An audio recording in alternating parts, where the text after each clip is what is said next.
The National Weather Service in Mobile has issued a special marine warning for Perdido Bay area until 3 a.m. Central Standard Time. At 2:12 a.m. Central Standard Time, a strong thunderstorm was located over Perdido Pass, moving northeast at 50 knots. Hazard, wind gusts 34 knots or greater.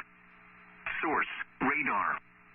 Impact, small craft could be damaged and briefly higher winds and suddenly higher waves. Locations impacted include Perdido Bay, Lillian Bridge, and Arnica Bay. A tornado watch remains in effect until 5 a.m. Central Standard Time for southwestern Alabama, northwestern Florida, and the adjacent coastal waters.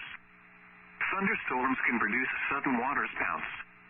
Waterspouts can easily overturn boats and create locally hazardous seas. Seek safe harbor immediately. Repeating, a special marine warning has been issued until 3 a.m. Central Standard Time for the following marine location, Perdido Bay area.